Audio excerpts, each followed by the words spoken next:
50 Cent might be running a billion-dollar empire right now, but according to Fat Joe, that don't mean you can play with him. On the Joe and Jada podcast, Fat Joe sat down with comedian Aries Spears and kept it all the way real about who you can and can't joke on in hip-hop. Aries was breaking down how he never meant to disrespect Ice Cube or 50 Cent, explaining that sometimes his delivery is just raw because that's comedy. But Fat Joe stopped him right there and said something that shifted the whole energy. Joe told Aries straight up, it wasn't just Ice Cube who had an issue. 50 Cent jumped in too. And that's when Joe gave him the type of warning that comes from experience. He said, see, 50 and them dudes, they'll beat you up, Aries. I'm just keeping it real. Now, Fat Joe wasn't joking at all. Joe explained that some rappers might brush things off, but 50's not one of them. He said if you run into 50 Cent at the airport after cracking jokes like that, it could get real very soon. That's when Joe reminded him that 50 Cent might be worth hundreds of millions, but that street side never left. Now I'm about to play this clip for y'all, but before I do, I just need y'all to like, leave y'all thoughts down below in the comment section, and subscribe. Let's get into it. You're one of the funniest guys in the world. I appreciate all your contributions. Everything you do, I believe, is hip-hop, right? You always represent hip-hop culture. That's a East Coast culture. We gotta fix the Ice Cube borderline violation, right? Because Ice Cube, here in this show, this is the love of the culture. This is the preservation. This is like the national preservation forest of hip-hop. And whatever that means. And, Ice Cube, living legend. Is it just jokes with you, or do you ever feel like... Listen, let me be clear. Did I miss something? We skipped the whole thing. No, but I'm doing the Jada Kiss right now. I'm trying to fix this. Let me be clear here. First and foremost, I never attacked Ice Cube, the man. I never attacked his character. And first of all, my whole point was this word hate is being so overly abused and thrown around now that unless you have an opinion that's favorable, you're a hater. No, I'm opinionated. And then sometimes in my delivery comedically, I'm gonna be a little bit brutal. But at the end of the day, I never question his character. I never questioned him as a man. And listen, I even gave him his flowers and said, yes, he is a pioneer, a trailblazer, an icon in hip hop, especially with the West Coast. I'm just not a fan of his artistry. And by that, I'm just simply meaning, listen, man, for me, my musical palette, my hip hop palette, I'm an East Coast dude, man. But I like Snoop. I like Pop, who technically is from the East.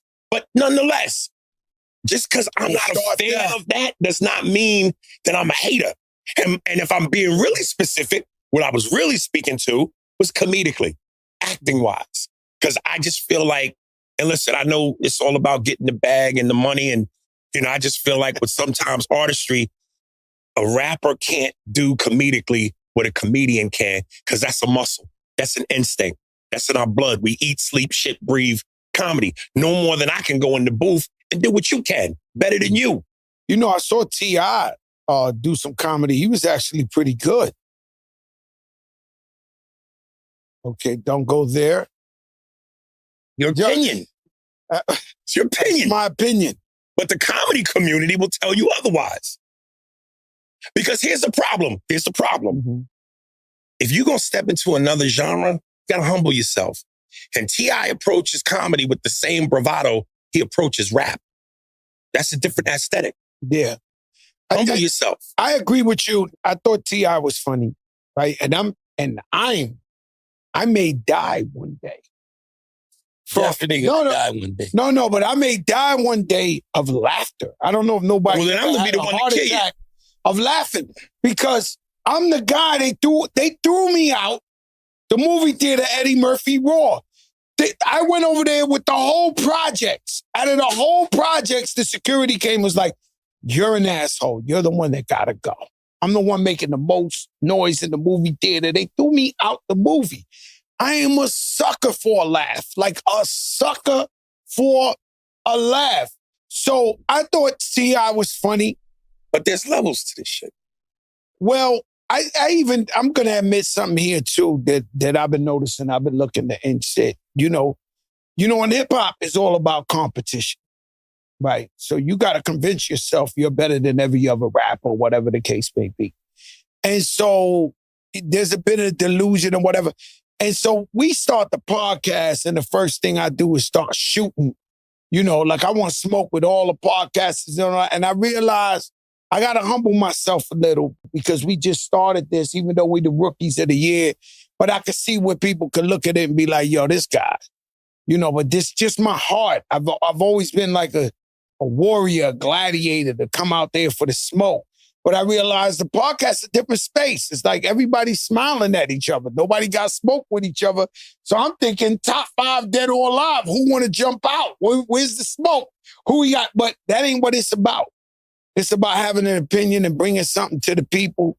So I get what you're saying with the, well, T.I., go ahead, Kiss. What you saying? I mean, you right and wrong. It's different kind of smoke. It's like behind the scenes. It's behind the scenes hate and smoke with this. Yeah, but I don't For think one, this ain't even our.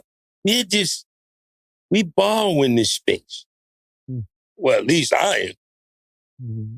You know what I mean, if you tell me podcasting or rapping, ladies and gentlemen, this is our last show. I like it. But, you know what I mean? As long as you can do both, is, you know, if people start thinking you taking their job, I don't. So you've been feeling a I don't little want hate your behind job. the scenes? You know? You just being boisterous. I'm just watching them from the side. Have you ever dealt with this? Because you're one of the most liked I dealt with MCs of all time. Have but you not ever dealt really, with this? I am, but I ain't. When it's time to go 300 Spartan, then I'm not that liked as I am when. And just so you know, it wasn't just Cube that jumped on me. 50 jumped on me too because of that. Because of the joke I made about 50. You know what I mean? See, but 50 and them niggas, they'll beat you up, Aries. I'm just keeping it real. Maybe Ice Cube is regular. You know. What's wrong with this guy? No. I'm keeping it a buck. You run into them guys in the airport, they might do something to you. I had beef with them. Well, that's cool. So I know what the beef is. Is it one thing for us to just like certain guys you don't play with because they're gonna jump out. Listen, I love the comedians. I'm like, it's no thing with comedians. Joe. I don't ever pretend to be something I'm not. You know, I ain't an Evans nigga. I'm a Huxtable. But best believe I keep some dudes with me too. The old Jews. Now they gonna have to jump out. A team of Jews. I'm telling you. A team of Jews. And I'll sue a motherfucker in a minute. Yo, Fendi, we got royalty in the building. I ain't know Fendi snuck in there.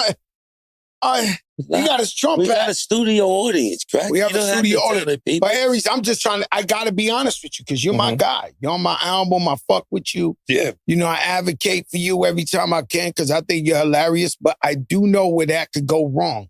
Well, of course. That one. The Ice Cube, you know it is. Everybody, that one could go wrong. I'm promising you. You know, you put hands and feet on people too. Why you just acting like he don't do that? That's a super But it's not fact. about that. He's a comedian. Listen, let me tell you the joke. It was almost harmless. I was talking about how, you know, anytime they make a brother play in a movie where he's a scientist or a computer tech, like 50 did in the movie with Stallone. I forgot what it was called, but they was in some prisons and glass cubes. And I said, you know what the difference between 50, the rapper, from 50 to computer tech? I'm a computer tech. I work with computers. I do computers. I'm a computer tech. Glasses. Clark Kent, Superman. If you're a great actor, you don't need the glasses. Just do the performance. So that was the joke. The truth is, Fat Joe didn't say anything wrong. He just said what a lot of people already know. 50 Cent might be a mogul now, but that switch is still there if you test him. You can't build an empire like 50's without keeping a little bit of that old mindset. The same hunger that made him go from mixtapes in Queens to owning liquor brands and television studios is the same drive that makes him stand on business every single time. That's not anger. That's discipline mixed with survival instinct.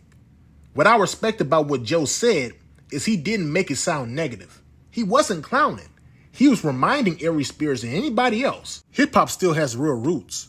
Some people forget that success doesn't change your code, it just changes your setting. You can have meetings in boardrooms and still remember how to move in the streets. 50 Cent is perfect proof of that. Now let me ask y'all this. Do you think 50 Cent's success made him more dangerous or just more disciplined? And can you really stay true to your street mindset once you become a billionaire? Or does that business environment force you to evolve?